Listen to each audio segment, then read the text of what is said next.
All right, welcome back to Bible for Talk with me, Dwayne Brown. Bible for Talk is a place where we talk about the Bible, get to understand the great parable that is the Bible.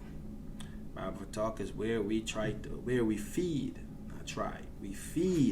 the spirit and not the flesh. We're going to speak the truth that is the Bible, and we're not going to speak it based upon what the world think is true. And whether or not you should believe a book that is 2,000 years old, or whether or not we should when or who write the Bible, we have to understand that the Bible, man, it's the word of the Father. Carry on. The Father need His word to carry on through, so everybody in the world could get to hear His word, so that they could have a choice to whether or not to accept it or deny it. We have to understand that. And the Father used good people and bad people to get His word out. That is very important for you to understand.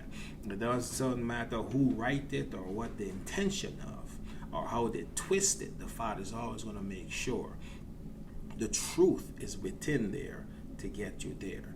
That is the same way He used Nebuchadnezzar to get for His will to be done.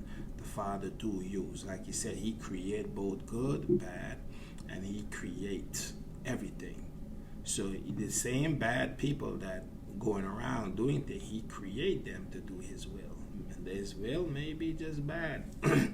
You know what I mean? But we must understand there's a difference between the Father when He allow you to do something and when you're doing His will. There's a difference. He allow you and then He tell you. Learn the difference. All right, let's continue reading the book by Brother Herbert J. Brunswick Jr. The Hidden Truth Revealed, and this is series 6. It's come out of her, my people, and all right, let's get into it. No, let's waste no time. Let's get into this book, and we at warning: flee idolatry and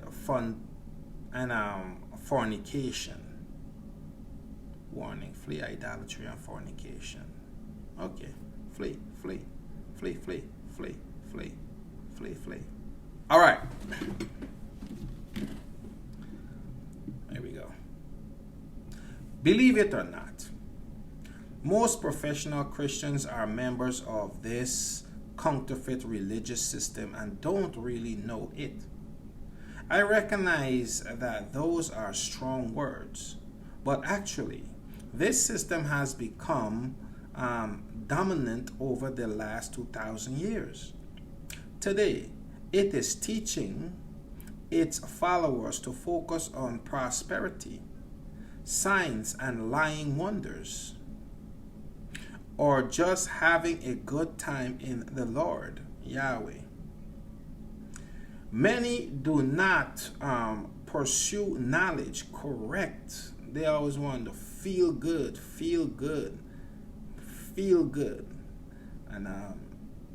And a lot of people understand Christ got killed for the truth. The truth. Truth is very important, people. Truth. Nor care to know the truth. The Bible tells us that men prefer darkness more than light.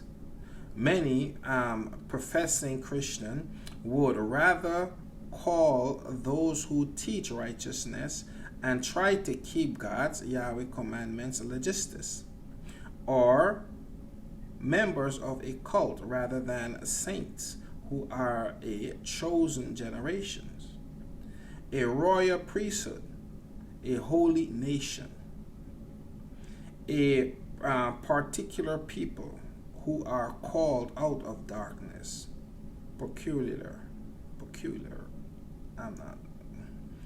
called out of darkness into this marvelous light, as described in 1 Peter 2:9.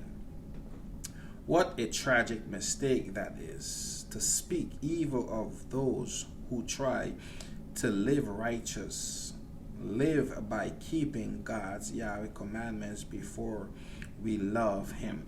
The thing is, I gotta stop.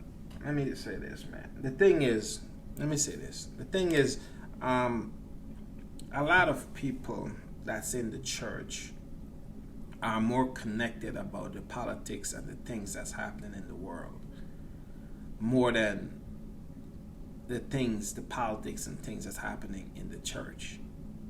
A lot of people don't understand the true meaning and what the church is. They just look at it as a place to go, but you have to look at it as a country. Look at this. This is just a religious thing. No, don't just look at it like that. Look at it as a country, a thing of where authority is supposed to be, and people that's supposed to be in charge and not doing what they're supposed to do and what repercussion they're actually getting. You have to look at it as you can't. I don't know how to put it, but you can't just look at it as a place where you just go and listen to your pastor and that's it. It's more than that. It's deeper than that. Just the same way as you just send your children to school and then you say, oh, they're going to learn math, and then people are bringing in this and that. You can't just sit back and accept what the other things the teachers tell them. That is not what they're supposed to learn from school. You have to understand that. If the teacher's bringing them and telling them something that is not true, or they say, oh, 1 + 1 is 5, and then you go home and you ask your child, hey man, what you learn in school? Oh, teacher tell us 1 + 1 is 5. And Mark, when I put 1 + 1 is 2, and Mark got wrong, you wouldn't like that, and you will go and try to figure out change. This is the same thing. You have to understand. When you go to church, you go for learning. Whether is going to hurt or not, is you learning, and the place where you learn the truth. I mean, what's going on in the world, about what the world thinks about certain things, has nothing to do with what goes on in that building. It's a different authority, different thing. Just the same way, if certain things is in America and then you go to another country, you can't expect it to be the same way. No. They may have different rules on how they do the same thing. Just the same thing with the church. They have different rules, and all the rules is held in the Constitution, which is the Bible. It's there. All the rules is there. You just have to follow it. And then there's amendment, second, which is the New Testament. It speaks on certain things, rules that may not apply anymore.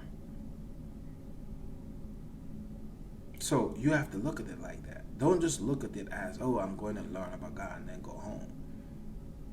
It's deeper. It's deeper.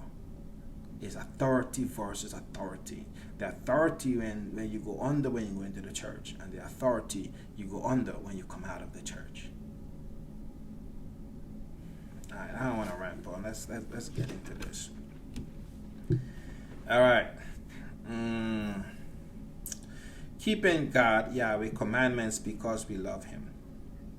What many professing Christians do not realize is that the source of what they are already practicing under the disguise of Christianity is from the counterfeit religious system.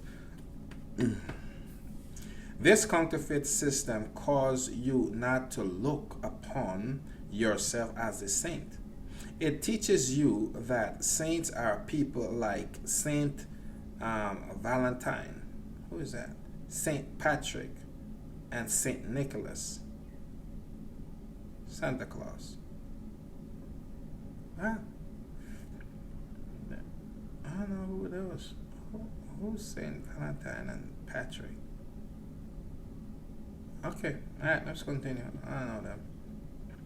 This counterfeit system also caused God, Yahweh, people to worship idols and image like Santa Claus, Easter egg, Christmas tree, and image of picture that are supposed to be the likeness of Christ. There should never be a likeness of Christ. Father said, even if you have cameras back there, don't put it up there. And and make it thing. Okay, likeness of Christ, and tricking God's people into breaking his Yahweh's people into breaking his fourth commandments with Sunday worship. The Bible describes these things as idolatry. They are the things, see, idolatry.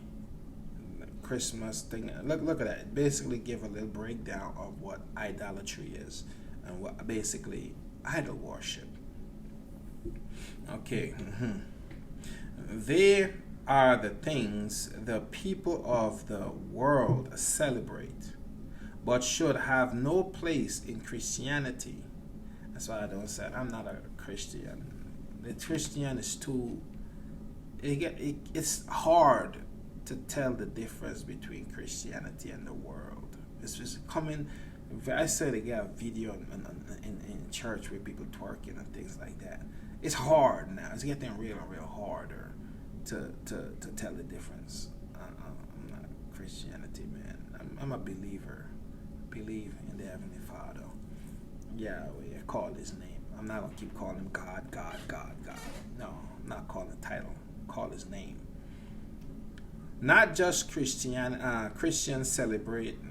Not just Christians celebrate the birth of Christ, which you shouldn't, but non-Christians do too. See, because it's their thing. By merchandising and populating it with Christian tree, which there shouldn't be a such thing, a standing image, and Santa Claus. Change the word around, you could get Satan. The Bible teaches that these activities are not becoming of those who are of the royal priesthood and citizen of a holy nation. Saints of God, Yahweh, should not participate in activity that involve idolatry as the people of the world do. The Bible also describes this as fornication because saints are supposed to be expunged to Christ and not have affair with the world.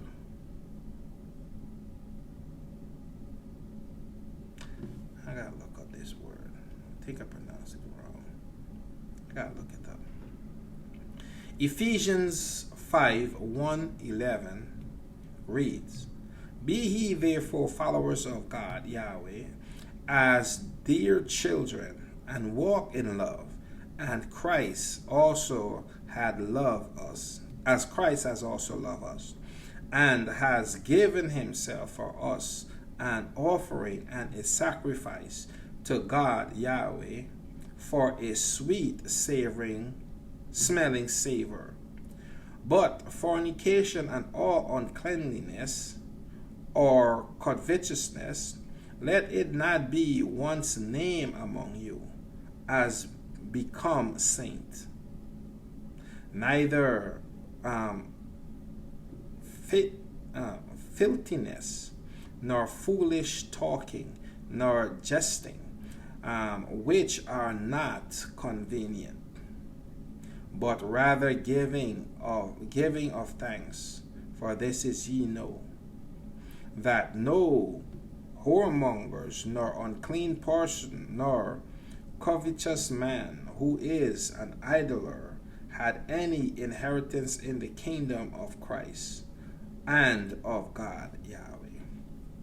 Let no man deceive you with vain words, for because of these things cometh the wrath of God Yahweh upon the children of disobedience. Be not ye therefore partakers with them, for ye were sometime darkness, but now are ye light in the Lord Yahweh. Walk as children of light, for the fruit of the Spirit is in all goodness and righteousness and truth, proving what is acceptable upon the Lord, and have no fellowship with the unfruitful, works of darkness, but rather reprove them. Reprove them. All right, I'm going to stop right here for today.